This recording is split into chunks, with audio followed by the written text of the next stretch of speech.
Morning, it's January the 4th, 2016, and yesterday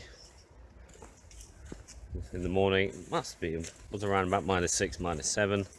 This morning it's an unpleasant, just above freezing, with the keen wind blowing and rain just coming in over the hill, for what's forecast to be a rather wet spell of weather. And just out and about on our normal daily routine, but I just thought I'd discuss one of the issues that we have, that living in the climate that we do in this country, in the UK. A lot of the firelighting you see done tends to be done in very dry conditions, and I think it's one of the hardest things that we learn is to light fires in British conditions, which are, as we know if we're watching this in the UK, commonly wet and commonly cold, or miserable. Dry cold firelighting can be quite straightforward, because the colder it gets, the less moisture is in the air, so everything tends to be quite dry, desiccated, and also, of course, as it gets warmer, particularly in continental climates, you get little moisture again in the air, and so again firelighting fairly straightforward. This kind of climate, particularly in a day like today, it is just about freezing. The wind's blowing just out of the northwest. It's veering a bit around to the west at the moment as the rain comes in, but it's damp. You can feel it's damp, and the risks of things like hypothermia are much more prevalent to us. Wind chill taking it down, perhaps closer to freezing, and then with the damp as well, makes it even colder still. So things like lighting fires become much more of a tricky proposition for us, and we have to really think about how we're going to do that. Luckily, actually, this time of year, if it is dry, it actually is quite straightforward to light a fire, as long as you've got the means, of course, because everything is kind of dead, which means you get a lot of source material for tinder. The bracken, for instance, here makes great for catching a flame. Once you've got a flame going, you've got the leftovers of last year's seed heads here, this is ironically called fireweed in the States. Rosebay willow herb seed heads here make great sources for catching a flame, maybe even a spark if you're lucky, depending how dry they are. They almost look like, the seed head looks a bit like cotton wool almost. And actually, to tell the truth, once you get to kind of late spring, summer, when everything's very verdant, very green, it actually is surprisingly difficult, because nothing's dead anymore. Everything's green, lush. The weather tends to be humid in this country, and actually firelighting can be quite difficult. Kind of into this bit of spruce woodland here. This is where we'll be kind of looking to light our fire. Wouldn't normally do this, spruce or any kind of pine woodland in terms of firelighting, just for the sake of it's a pretty guaranteed way of lighting a forest fire if you don't know what you're doing. The ground's covered in fibrous, very volatile pine needles, which catch sparks and flames very easily. Pine cones, the roots in the ground equally burn very well. The resin in the trees burns very well. But I think we can be fairly safe. I'm going to not actually do it in a bit of area of ash, to tell the truth. But today it's damp underfoot. Not hugely likely to light a fire, but when we do these on our other areas, we tend to do them not in the pine woodlands. We'll do them up in the broadleaf areas. I've got to a place where I'm kind of happy to just build a small small fire. I've got access to water just down here in a little stream, so I can douse it afterwards. So, hey. I've just collected a few things on the way through. Of course, we're in a pine woodland here, so really it's an ideal resource if we want to light a fire. And we've got so many things here that you could possibly light a fire from. Bracken. I've got seed heads from the rosebay willow herb, which is there. I've got some incredibly dry ends of pine branches, really small fine stuff. Now when we're lighting a fire, two things. First of all is take your time, make sure you prep, make sure you've got enough material near to you to catch a flame, because you may only get one chance to light a fire. You might just get a flame and that's it. That might be your only chance, and it's a horrible thing to watch a flame go out, and then because you haven't had the resources to catch that flame and let it burn properly and get a fire going. A lot of people, when they first start this for the first time, think it's all about getting the flame. It's all about must get flame, must get it burning, be the first to have a flame, and they don't bother with their fires. They don't bother to build a fire in a proper way. They just throw a pile of sticks on the ground, get a fire, and then of course when it doesn't catch, or if it just goes thump and then disappears again, they somehow think it's something to do with the the materials they've been given. So take your time, make sure you're all prepped, make sure you've got everything ready to go onto that fire. And the second thing is understand that you might fail. We are so used in our Western society to not failing, but there might be just times that you can't light a fire for no reason that you can work out. It might be that there's too much humidity in the air. It just might be that you're not good enough. It might be that it is just too wet, it is too cold, whatever it is. There's a lot of instances of people just having to not have a fire, having to eat raw food because they can't light a fire. If you don't get too stressed about the fire lighting, take your time, don't panic, and make sure you're properly prepared. Then you hopefully have a fire. And then if you have a fire, all is well, but if you don't have a fire, then perhaps you have to think about something else. Well, my trusty Labrador dog here is going to help. So I kind of, yeah, okay. She now thinks she's going to get something for that. I'm just going to push her out of the way before she stands it. I've got the basis of a fire here, so I just got a what we call upside down fire, just layered fire, smaller stuff at the bottom, and then aggressively smaller, bigger stuff at the bottom, sorry, the smaller stuff at the top. I've got bracken and bits and pieces to hand.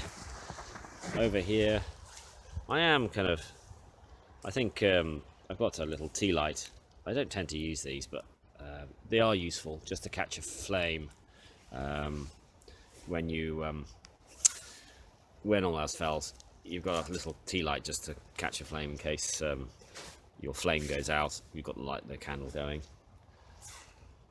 Birch bark, yeah, fantastic fire lighting. This is paper birch as well, which is like, it is birch, but it's incredibly fine birch bark from what they call the paper birch tree. So we're going to use our little bit of birch bark. You kind of think, without birch tree in the northern areas of the world, how the hell do humans survive? It's such a useful material. But then throughout this woodland we've got so many things that you could actually light fires with. You've got the fat wood from the pine, which is, the fat wood is at the join between the branch and the trunk, which is full of resin. The actual twigs themselves make fantastic fire lighting material. They're really thin twigs, they're full of resin. The birch is equally grows here, that's full of resin. You've got punk wood from partially rotten pine, which again, if it's dry, makes fantastic fire lighting. So within this area of woodland, or in the area of woodland like this, you do have a lot of resource for lighting fires, and also you've got a lot of resource in terms of living, because I've got pigeons living above me, squirrels, I've got rabbits down here. I know that there's quite a lot of roe within this woodland as well. There's badger, not that nobody would want to eat one. A whole myriad of things living in here, even in UK air climate and environment where we don't have a huge number of animals that we could call prey animals. But you could live quite well in here, and also it's dry. The ground is fairly dry at the moment because it's protected by the twigs. It's fairly enclosed, so although there's wind blowing, I'm not really feeling it. All in all, a really great place. So anyway, let's get this fire going before the rain comes. We'll see how we go. The only thing is, I can't hold a camera and light a fire at the same time. I have yet to develop the technique of how you hold a camera with one hand and light a fire with the other hand. If I do it, you can see. So what you're going to see is the end result. Okay, burning away quite happily to itself. It's just had the initial bundle of bracken and then some twigs put onto it. It's a very, very small fire, just because I don't need a big fire, just making a demonstration. Again, this is all I do is you build a fire to the size you need it.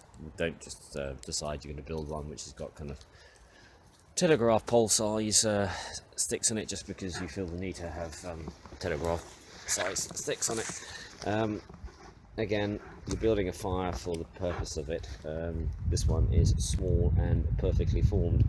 The benefit of this kind of fire, again, I make an upside down fire just because that's the way I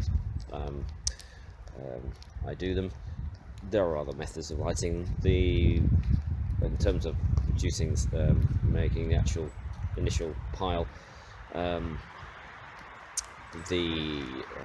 all have their advantages and some of them have their disadvantages. All I would say is the classic pyramid style of lighting a fire doesn't tend to work very well in this country, just because we have wet wood, and the wet wood is all sitting above your fire in a pyramid, and so all that this little fire, if this was like a pyramid fire, this tiny little baby fire would have to be trying to dry all that wood above it, which takes the energy out of the fire, means you have a smoky fire, and in this country it tends to mean that you don't have a fire. This advantage of this kind of fire, where it burns down into the pile rather than up, means that for a start you can leave it to its own devices, because it's kind of, as soon as the wood underneath it becomes dry enough to catch on its own volition, it does. And the second thing is that the size of the fire can be kept really, really small. There we go. And it tends to burn much better than with a pyramid fire. So still burning away. I've not had to actually do anything with this fire. You get to understand fires the more you light them. You know what a fire is thinking of, really. Whether or not it's going to burn, whether or not it's thinking of going out, whether or not it's just on the cusp of doing something.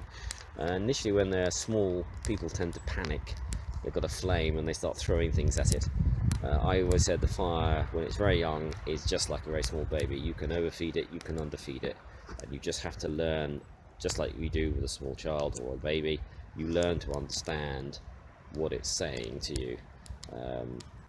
So this, at the moment, this fire is saying to me, I don't need any help, I am quite happy burning away by myself.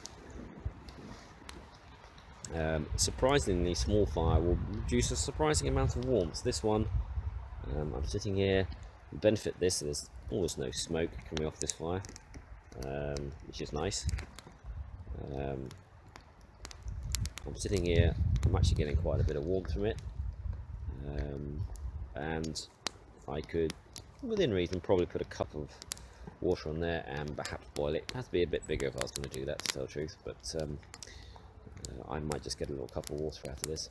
So it's a very small fire. I mean, again, if for whatever reason that I can't think of, you need to make a fire that's not producing smoke, this is the kind of size of fire you can make where you keep the smoke down to an absolute minimum, thereby not giving away your location in terms of having a fire.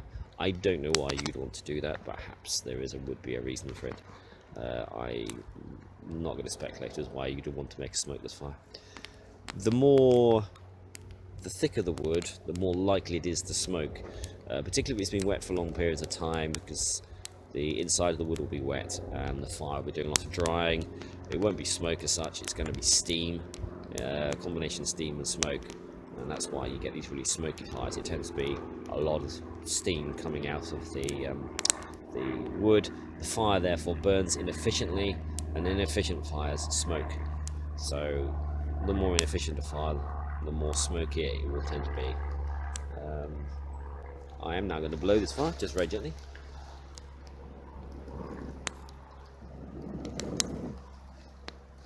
There we go. We know that in northern climes, really the two things for lighting a fire are pine and birch. The two woods really that are the main sources of fire lighting materials. Broadleaf, not so great in terms of catching a fire. There tend to be, if you want a fire to burn long and hot, then at that point things like your oak, things like apple woods, things like that, beech, they all produce good hot fires, good hot coals. They're not really there for initially getting your fire going. For instance, if I was going to go and collect a lot of little oak twigs, I would probably struggle to have a fire going at the present moment in time. They just don't have the resin in them, which is what we've got within pine and birch. Okay, so what's going to happen with this fire is I'm just going to let it burn out, and then I'll put it out, I'll get some water and douse it. And as I say that, it's just beginning to rain. Okay, so there we go. One little fire produced just out of what we can be collected in this little bit of woodland here.